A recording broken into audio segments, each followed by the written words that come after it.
Shalom Yashrala, this your brother Dawada, coming back at you with this here truth again. First and foremost, I'm going to give all praise, honor, and glory to Yahweh, Bahashim, Yahweh Shai, Bahashim, Rakakodash. Double honors to the apostles and elders of great millstone that taught us this truth and our will. And salutation and much love for you, Akim, pushing this truth and sincerity over the four corners of the earth and enduring afflictions to feed and edify the elect. So I want to jump into this here article real fast, which is, hey, these prophecies are speaking with it, all right? As we see Russia preparing themselves, you know, and what are they talking about, all right? The nuclear armaments and what can be an quote unquote an excuse to use these things, all right? Why are they talking about these things like that, man? All right, a lot of people say, oh, the nukes are fake and this and that. They would never nuke nobody or nobody going to nuke nobody. Like, look, man, this is what they're preparing these things for, man. All right, as the scriptures say, that's why we look at the prophecies first and foremost. All right, and we filter the news out through that. You know, we're not just reading random news stories and just talking, you know, out of our ass or whatever. Hey, it's according to what the prophecies say. All right, so let's get into this here article real quick, and please forgive me for not being able to pronounce this guy's last name, but we'll refer to him as Valerie. His first name is Valerie. So it says the nuclear doctrine. Army Chief Valerie explains that Moscow reserves right to fire nukes if enemies use them against Russia. It says Russia has the right to use nuclear warheads in response to the use of weapons of mass destruction against it and its allies, and even deploy them against conventional weapons if the very existence of the state is threatened. All right, and we see that right now going on, and not necessarily how you would think in the case of a military incursion, more or less to say like, oh, America got to bomb them first. No, we see them over there with the Nord Stream 2 pipeline. They got another new pipeline they're trying to work on. I believe it's called Nord Stream as well. But nevertheless, they got another pipeline they're working on. You have to understand about the time, the money, the effort, and the energy putting into investing into these investments to do what? To reap benefits, all right? That America's trying to cut them out of. You know, this is a threat to their own sovereignty, you know, just to begin with. So, you know, they could just take that as like, hey, man, this is a threat to our sovereignty. Hey, man, we got to, you know, get y'all up out of there. You know, this is the same basic doctrine that America uses. Whenever you hear them talk about national security, I think that's the term they use, threat to national security.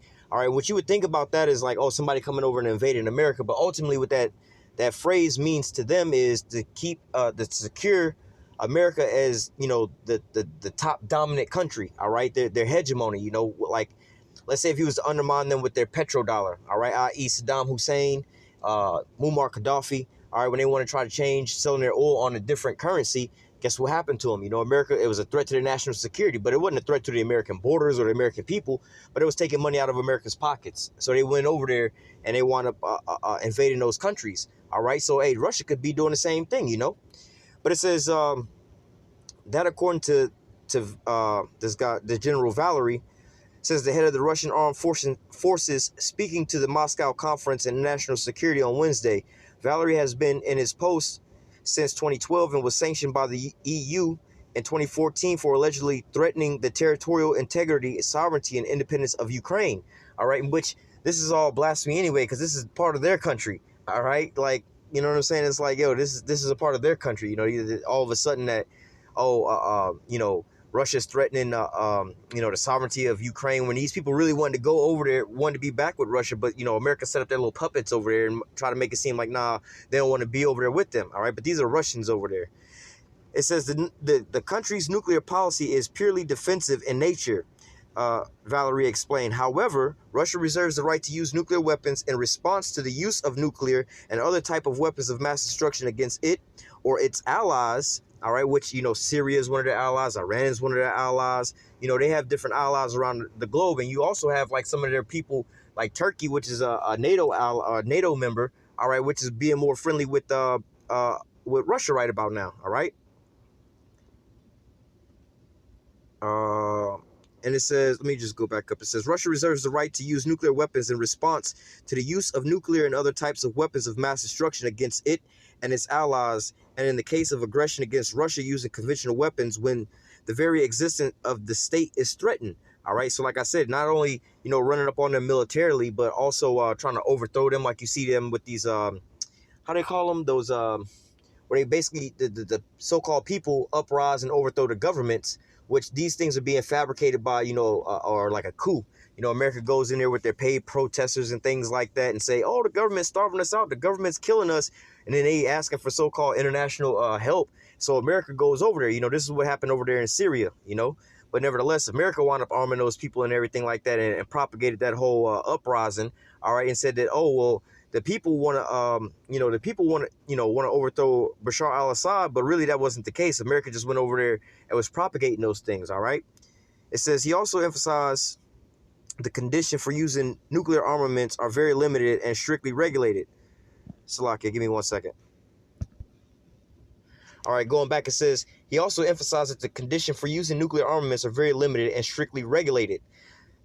Valerie's statement comes 3 weeks after President Vladimir Putin signed a decree approving the country's policy on nuclear weapons as a deterrent. The documents note that Russia should keep its atomic potential at a sufficient level to ensure deterrence as a means to guarantee the sovereignty and territorial integrity of the state.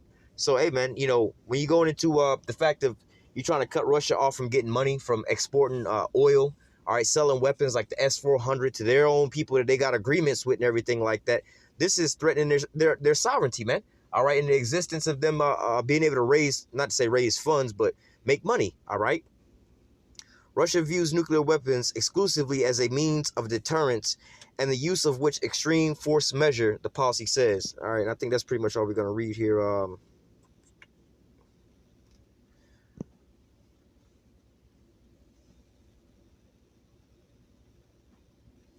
Let me read this paragraph down here. It says, New START initially signed by President Barack Obama and Dmitry Medvedev imposes limits on Russia and the U.S. regarding their allowed number of deployed missiles, bombers, and nuclear warheads.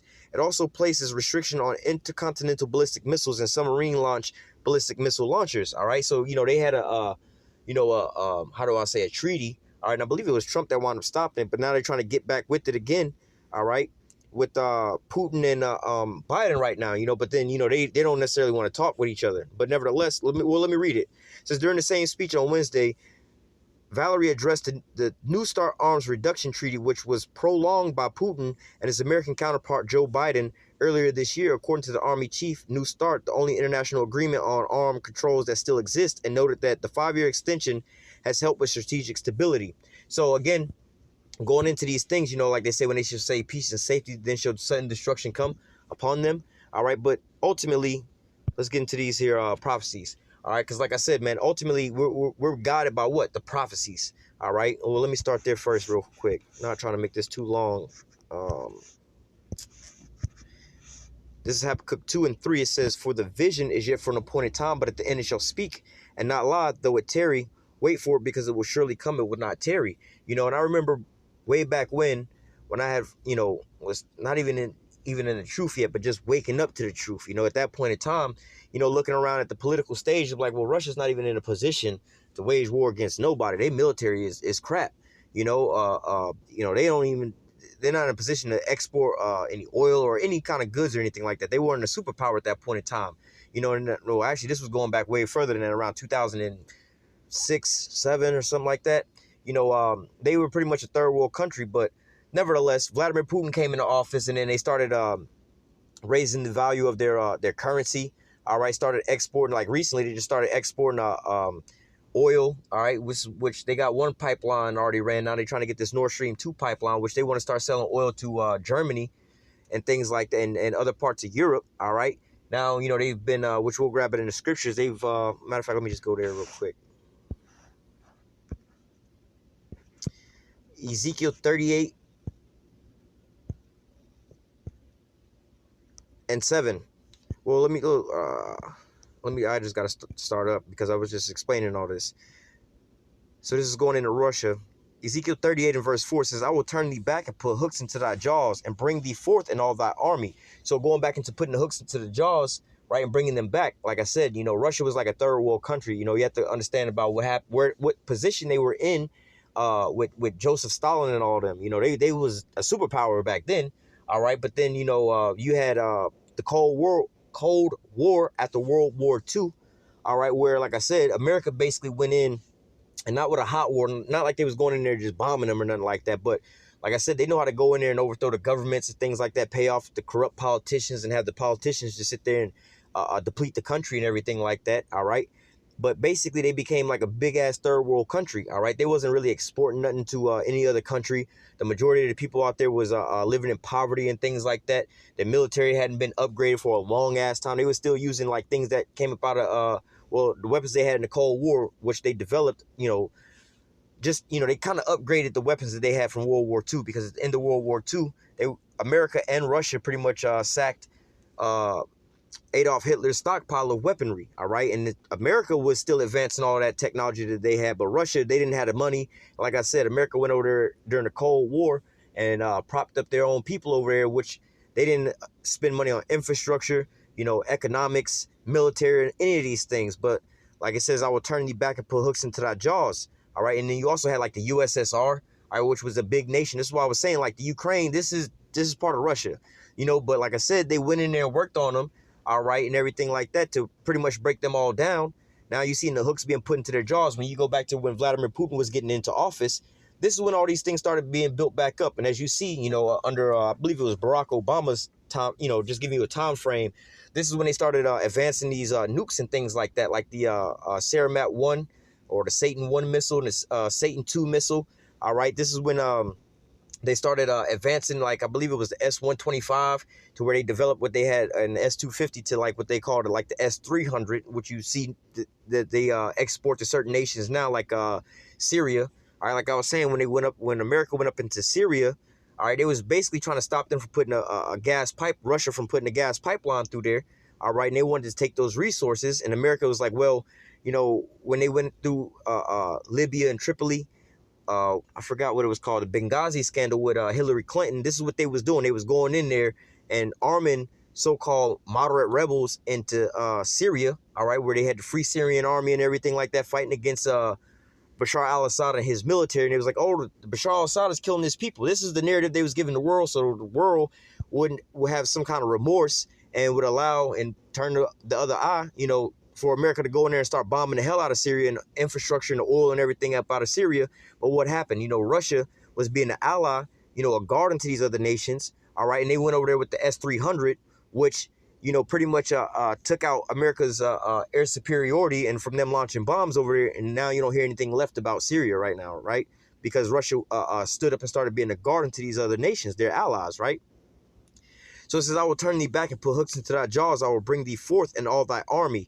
So this is them being brought back forth, and then also developing and upgrading their army. Horses and horsemen, all them clothed with all sorts of armor. And matter of fact, there was an article today talking about these new Russian tanks that's just now hitting in production and things like that, man. All right. So again, this is just the prophecy speaking, man.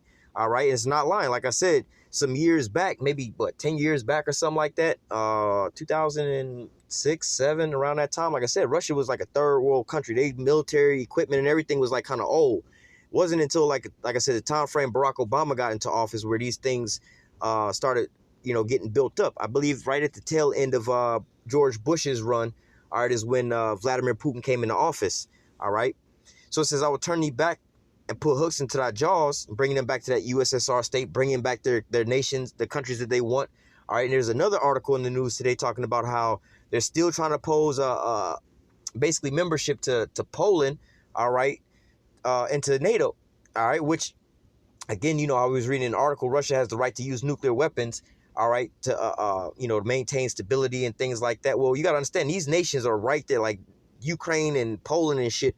These nations border Russia, all right. This is just like how when they had the Cuban Missile Crisis, how America was pissed that Russia and Cuba, they was basically allies, and Russia just put their missiles right there in Cuba, which is 90 miles off the coast of Florida. So if they was to launch them, America wouldn't even have time to be able to see them pop up on radar, all right, and prepare to intercept them or to defend themselves against it, because all of a sudden, within 90 miles, them shits could be there within a matter of minutes, all right? So just imagine if, like I said, Russia was to put their missiles up on the border of Canada and America, or in Mexico and on the border of America, man, how pissed America would be, man.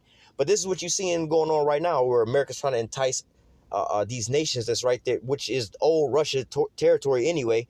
But nevertheless, they're right there on Russia's doorsteps. If you look at a map of NATO bases around the globe, you'll see that Russia's completely surrounded by NATO bases. But the narrative in the news is that Russia is the aggressor. All right, but like they said, no, we on the defensive, man. It's y'all that's over here being on the aggression, man. We don't got a bunch of military bases surrounding y'all. It's y'all that got y'all military bases surrounding us, man, and trying to put your missiles right here on our doorsteps. All right. It says all thy army, horses and horsemen, all them clothed with all sorts of armor, even a great company with bucklers and shields, all them handling swords. Persia, which is Iran, Ethiopia and Libya with them, all them with shields and helmet. Going into those like missile defense systems and things. Gomer and all his bands in the house of Tomargah of the north quarters and all his bands and many people with thee. Be thou prepared. All right, this is the point, going into that their article. It says, be thou prepared and prepare thyself, thou and all thy company that are assembled unto thee, and be a guard unto them. And the point I wanted to bring out here was, be thou prepared and prepare thyself. And this is what you've been seeing Russia doing since back then. Now they have the Avangard hypersonic missile. All right, they got these nuclear powered cruise missiles where they're not like nuclear bombs or anything like that, but the fuel source, the propulsion source, or the fuel sources propelling these missiles are nuclear powered. So there's basically an unlimited fuel range on these things, man. All right. It says, be thou prepared and prepare thyself, thou and all the company that are assembled unto thee, and be thou a guard unto them. All right. But like I said, the point there was them upgrading their systems. All right. This is Isaiah chapter 13. Actually, I could have read all of this, but I want to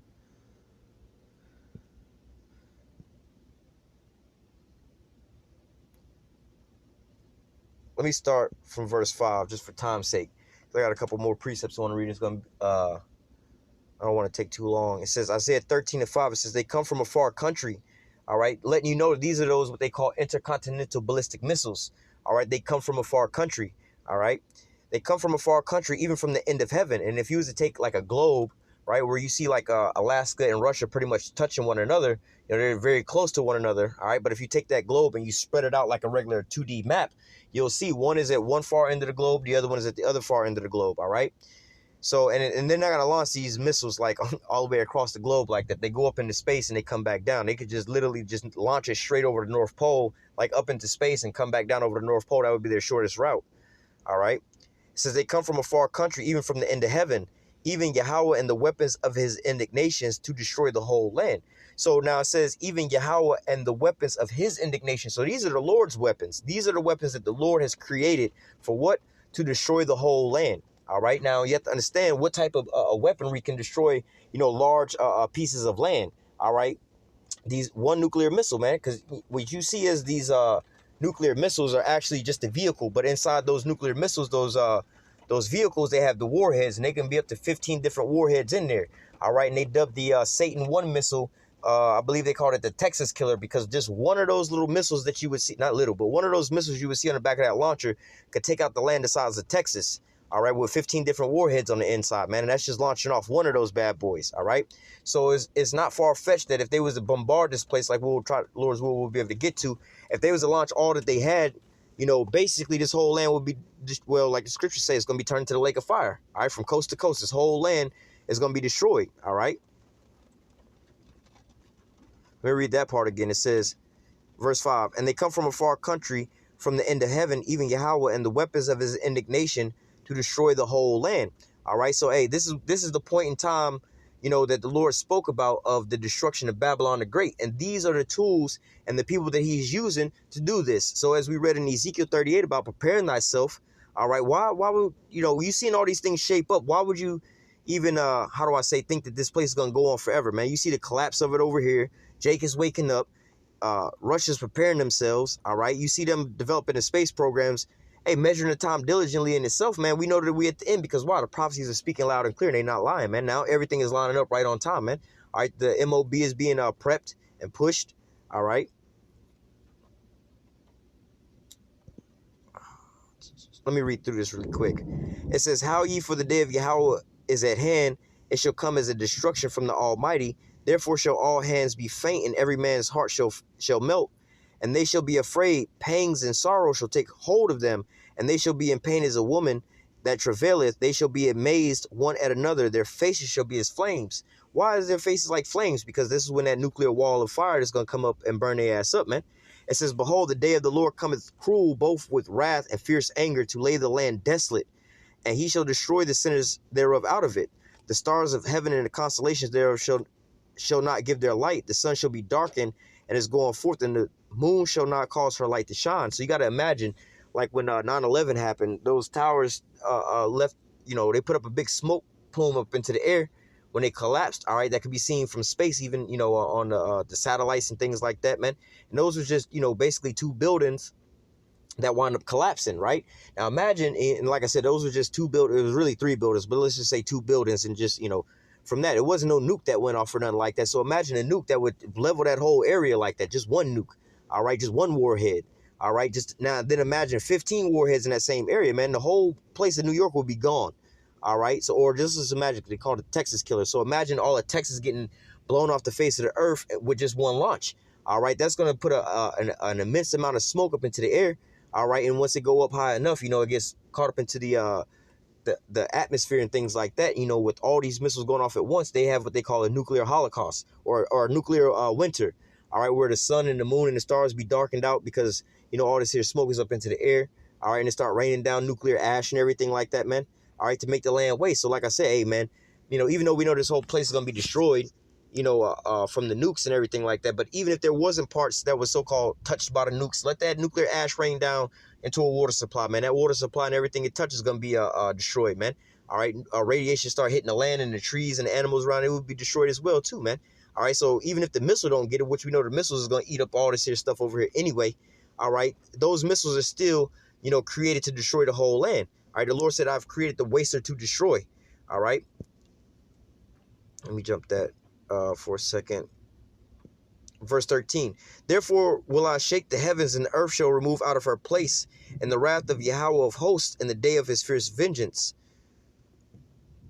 Let me jump down again. Verse 17, behold, I will stir up the Medes against them, which shall not regard silver, and as for gold, they shall not delight in it. So, and the Medes is going into these Russians, so it's not like you're going to be able to pay them off, like how you go into these other countries and try to find a weak link and entice them by, more or less to say paying them off by, hey, look, have corrupt politicians and things like that. No, they're going to be tired of these things, man. The whole world is tired of these Edomites, man. Like the scriptures say, they that see thee shall narrowly look upon thee and say, is this the man that destroyed the whole earth, man? Because they know after a while, if they was to take a payoff, you would just come through and deplete the land of its resources anyway, all right, and then still destroy the whole damn land, all right?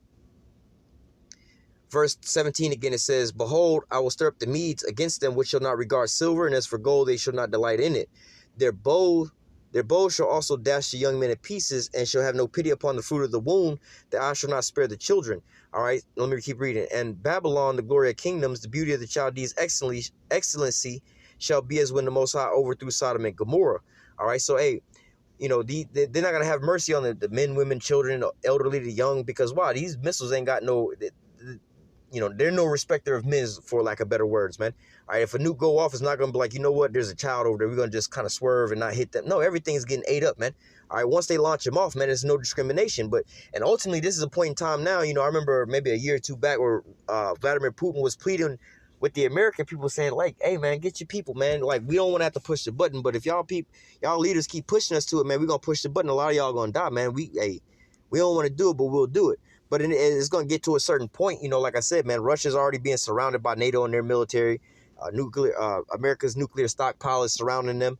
All right, they're trying to cut Russia off from being able to,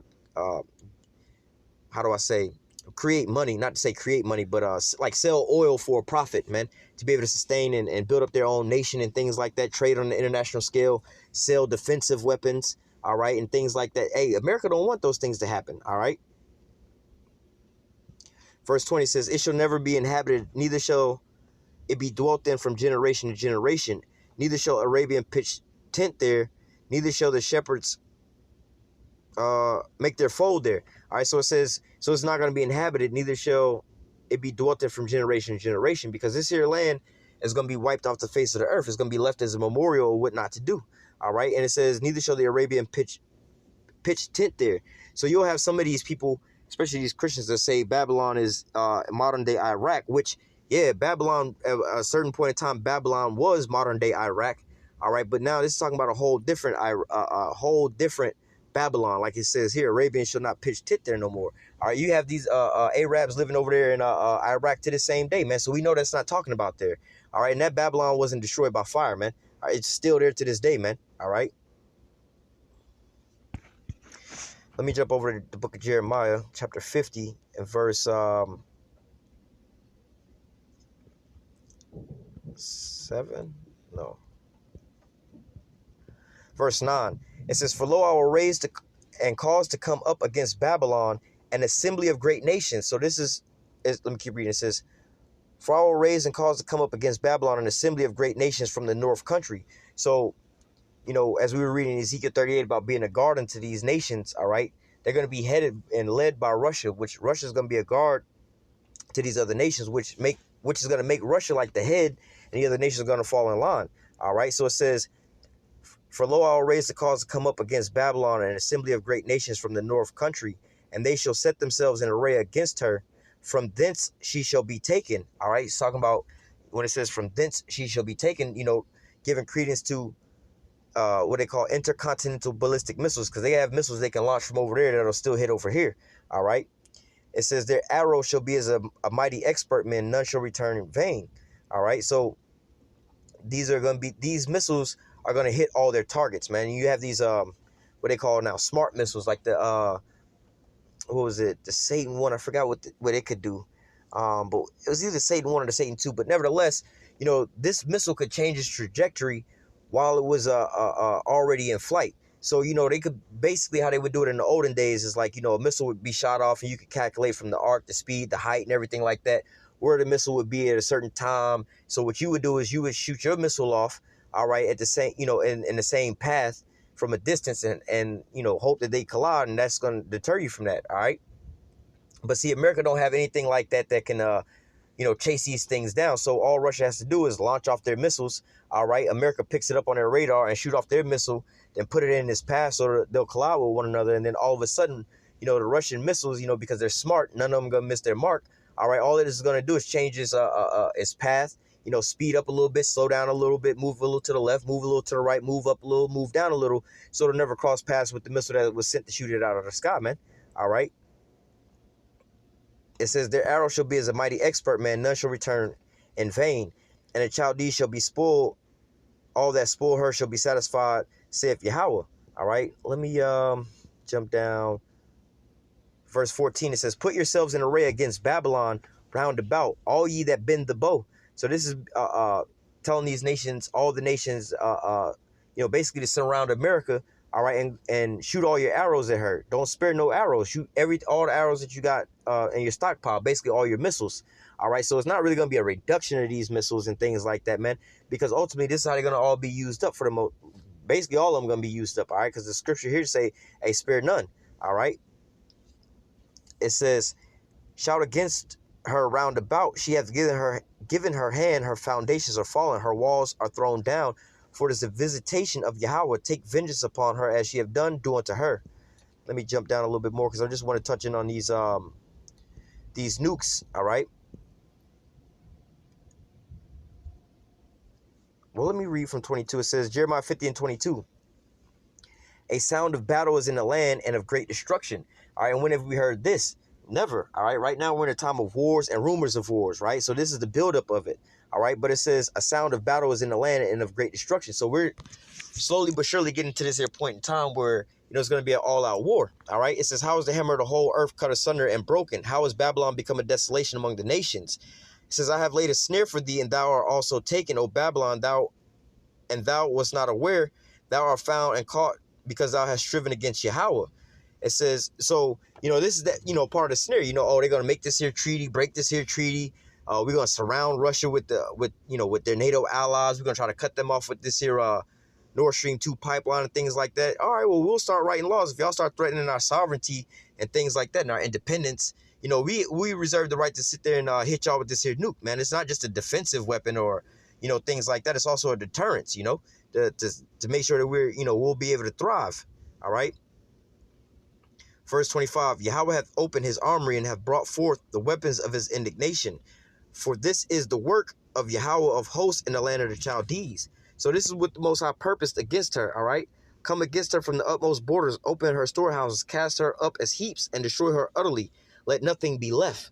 Like I said, man, all those nukes, are going to come over here and destroy the whole land over here, man. This place is going to just be the world's largest desert, man. All right. Verse 29 says, call together the archers against Babylon, all ye that bend the bow. Everybody with these missile capabilities, camp against it round about, and let none thereof escape. Recompense her according to her work, according to all she have done, do unto her, for she have been proud against Yahweh, against the Holy One of Israel. All right.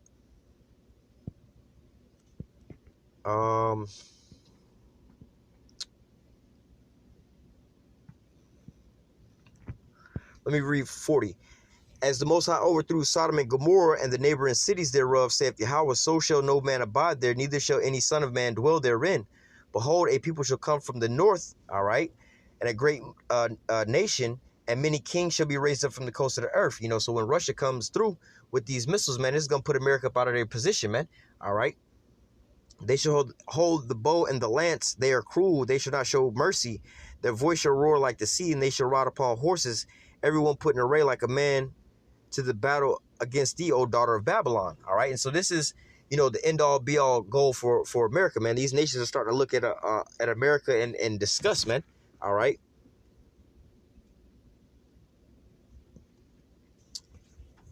Let me just read all the way down. Verse 43, the king of Babylon have heard the report of them, and his hands waxed feeble. Anguish took hold of him, and pangs of a woman in travail.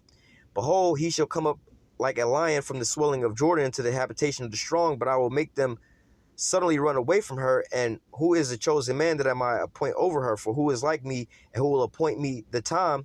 Who is the shepherd that will stand before me? Therefore hear the counsel of Yahweh that have taken against Babylon and his purposes, Salak, have taken against Babylon and his purpose that he hath purposed against the land of the Chaldees. Surely the least of the flock shall draw them out. Surely he shall make their habitation desolate with them. So, ultimately, this is the end all be all goal with the nukes. This is how they're going to be used up. All right. And this is what's going to happen when you see this tension growing between Russia and America. All right. At the noise of the taking of Babylon, the earth is moved and the cry is heard among the nations. All right. Because when you read like Revelation 18, for 1 day, 1 hour, all right, the merchants, the great merchants of the earth are going to stand afar off saying, how long or woe, they're going to be weeping and wailing. All right.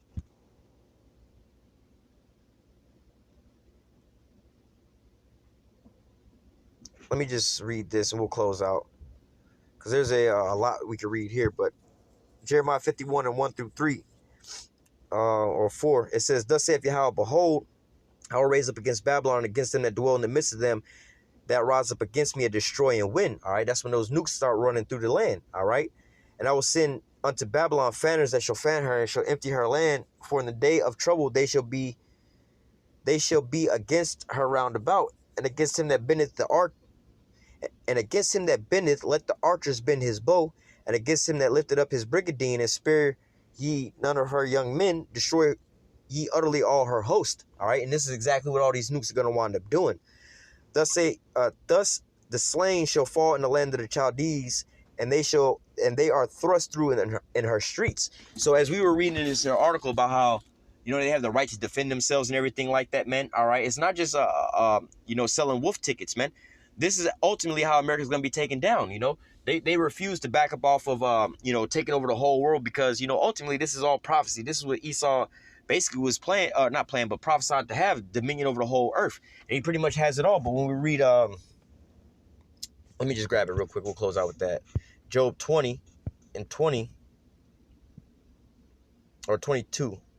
It says, in the fullness of his sufficiency, he shall be in straits. Every hand of the wicked shall come upon him. When he is about to fill his belly, the Most High shall cast the fury of his wrath upon him and shall rain it upon him while he is eaten. So when he's about to fill his belly, when he's about to get all that he desires, all right? It says, he shall flee from the iron weapon, and the bow of steel shall strike him through. It is drawn and cometh out of the body, yea, the glittering sword cometh out of his galls, and terrors are upon him. All darkness shall be hid, and his secret places, a fire not blown, shall consume him. It shall go ill with him that is left in his tabernacle. All right, so, is a perfect description of these nukes, man. All right, the glittering sword coming out of his gall to make the whole land desolate, the iron weapon. All right, this is exactly what's going to happen right when he's about to fill his belly, man. All right, so ultimately Esau's not going to reap these benefits of having the whole world under his dominion for, you know, a long amount of time, right when he's about to get it all. And we see he's pretty much at the end all be all right now. All right, only got a small few strongholds left. This is when World War III is going to pop off, man. And this is where Esau is going to fall at, man. All right, so, hey, Lord will the elect was edified with this here lesson. Until next time, I say, call halal Yahweh Bahashim Yahweh Shai Bahashim Rakak Kodash. Double honors to the apostles and elders of Great Millstone that taught us this truth and that rule well. And salutation and much love for you, Aki, and pushing this truth and sincerity over the four corners of the earth and enduring afflictions to feed and edify the elect. Until next time, I say, stay strong. Shalom.